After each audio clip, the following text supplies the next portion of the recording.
আসসালামু আলাইকুম। কেমন আছো তোমরা সবাই? আশা করি তোমরা সবাই অনেক অনেক ভালো আছো। লার্ন উইথ শারমিন চ্যানেলের পক্ষ থেকে তৃতীয় শ্রেণীর সকল শিক্ষার্থী বন্ধুদের জানাচ্ছি অনেক অনেক শুভেচ্ছা ও স্বাগতম। আজকে আমি তোমাদের বাংলা বইয়ের পার্ট 2 আমাদের পরিবার ও আমাদের প্রতিবেশী এই টপিকটা নিয়ে আলোচনা করব। আশা করছি শুরু থেকে শেষ পর্যন্ত আমার সঙ্গেই থাকবে। তাহলে চলো আজকের ভিডিওটি শুরু করা যাক।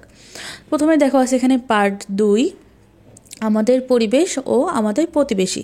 তাহলে আমরা তোমাদের বাংলা বইয়ের পার্ট 2 থেকে কী শিখব?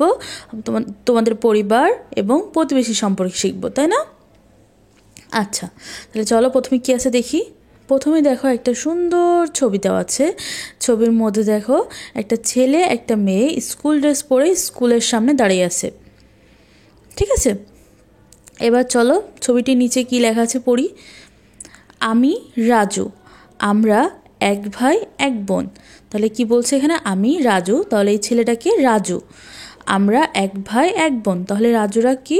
এক ভাই এক বোন। তাহলে ছবি যে মেয়েটা আছে সেটা হচ্ছে রাজুর বোন, আর ছবিতে যে ছেলেটা আছে সেটা হচ্ছে রাজু। তা রাজুরা কয় ভাই বোন? এক ভাই এক বোন। এরপর দেখো লেখা আছে আমি তৃতীয় শ্রেণীতে পড়ি। তাহলে রাজু কোন শ্রেণীতে পড়ে? তৃতীয় শ্রেণীতে পড়ে।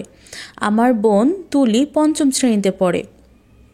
তাহলে এই ছবিতে যে মেয়েটা আমরা দেখতে পাচ্ছি এটা হচ্ছে রাজুর বোন তুলি। সে কোথায় পড়ে? পঞ্চম শ্রেণীতে পড়ে।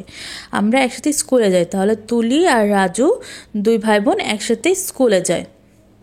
এরপর দেখো একজন গাছে পানি দিচ্ছে। ছবিটিতে আমরা কি দেখতে পাচ্ছি? চারপাশে সবুজে ঘেরা মাঠ আর তার মধ্যে দাঁড়িয়ে একজন গাছে পানি দিচ্ছে। তাহলে ছবিটির নিচে কী লেখা আছে দেখো, আমার বাবা একজন কৃষক। তাহলে বুঝলাম আমরা এটা হচ্ছে রাজুর বাবা। রাজুর বাবা একজন কৃষক, তিনি কৃষিকাজ করেন। তাহলে রাজুর বাবা কি করেন? কৃষিকাজ করেন। মাঠে নানা রকমের ফসল ফলান। রাজুর বাবা মাঠে নানা রকমের ফসল ফলায়। এরপরে আমরা দেখো ছবিটি দেখতে পাচ্ছি একজন মহিলা হাঁস মুরগির খাবার দিচ্ছে। তাহলে ছবির নিচে কি আছে দেখি। আমাদের একটি হাঁস মুরগির খামার আছে, অর্থাৎ রাজুদের একটা হাঁস মুরগির খামার আছে, সেটি আমার মা দেখাশোনা করেন। তাহলে আমরা ছবিটিতে যে যার দেখতে পাচ্ছি সে হলো রাজুর মা। এরপরে দেখো আমরা ছবি দেখতে পাচ্ছি দুটো মেয়ে নদীর ধারে দাঁড়িয়ে আছে, নদীর ধারে রাস্তায় দাঁড়িয়ে আছে, ঠিক আছে? তাহলে চলো পড়ি। ছবির নিচে কি লেখা আছে? মিতু আমাদের প্রতিবেশী। তাহলে ছবির মধ্যে একটা মেয়ের নাম মিতু। মিতু রাজুদের প্রতিবেশী, যারা বাসার পাশে থাকে তাদের প্রতিবেশী বলা হয়। মিতুরা দুই বোন, তাহলে মিতুরা দুই বোন। তাহলে এখানে বুঝতে হবে এখানে যে দুইটা মেয়ে দাঁড়িয়ে আছে তার মিতুর বোন। মিতুর বড় বোন হাই স্কুলে পড়েন। তাহলে যে বড় মেয়েটা দাঁড়িয়ে আছে সেটা হচ্ছে মিতুর বড় বোন, আর যে ছোট মেয়েটা সেটা হচ্ছে মিতু। তিনি আমাদের খুব আদর করেন। তাহলে রাজু কি বলল? মিতুর বড় বোন তাদের খুব আদর করেন। বড় হয়ে আমি সেই স্কুলে পড়ব। তাহলে রাজু চাই কি? মিতুর বড় বোন যে হাই স্কুলে পড়েন সেখানে রাজু পড়াশোনা করতে চায়, তাই তো? এরপর দেখো কি লেখা আছে, মিতুর বাবার একটি বইয়ের দোকান আছে। তাহলে মিতুর বাবার কি আছে? দেখো বাজারের মধ্যে একটা বইয়ের দোকান আছে, দোকানের নাম পূবালী লাইব্রেরি। দেখো দোকানের উপরে লেখা আছে পূবালী লাইব্রেরি। সেখানে মজার মজার বই পাওয়া যায়। তাহলে মিতুর বাবার লাইব্রেরিতে কি পাওয়া যায়? মজার মজার বই পাওয়া যায়, তাই তো? এরপর দেখো মিতুর মা হাসপাতালে কাজ করেন। তাহলে মিতুর মা কোথায় কাজ করেন? মিতুর মা হাসপাতালে কাজ করেন। তিনি একজন নার্স। তাহলে মিতুর মাকে একজন নার্স, দেখছো মিতুর মা নার্সের পোশাক পরাচ্ছে। গ্রামের মানুষদের অসুখ হলে তিনি সাহায্য করেন। তাহলে গ্রামের মানুষদের অসুখ হলে মিতুর মা সাহায্য করেন, কারণ মিতুর মা একজন নার্স। এরপর দেখো সবাই মিলে মজা করতেছে এই ছবিটাতে। ছবির নিচে কি লেখা আছে?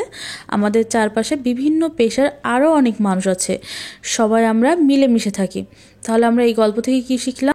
আমরা শিখলাম আমাদের চারপাশে বিভিন্ন পেশার আরও অনেক মানুষ আছে, তারপরও আমরা সবাই মিলেমিশে থাকি। যেমন দেখো রাজুর বাবা একজন কৃষক, মিতুর মা একজন নার্স, এরকম আরও ডাক্তার, তারপর হচ্ছে আরও অনেক পেশার মানুষ আছে, তারপরও আমরা কি করব? সবাই মিলেমিশে একসাথে থাকবো, ঠিক আছে?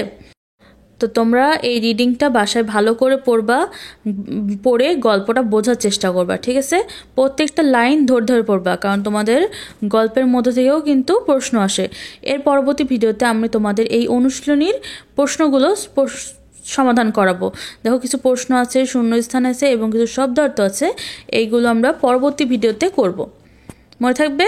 তো আজকে এই পর্যন্তই, ভিডিওটি আর বড় করছি না। পরবর্তীতে কি ভিডিও আসবে তা দেখার জন্য সবাইকে আমন্ত্রণ জানাচ্ছি। তাই অবশ্যই আমার চ্যানেলটির সঙ্গেই থাকবে, সাবস্ক্রাইব করবে, কমেন্ট করবে। আল্লাহ হাফেজ।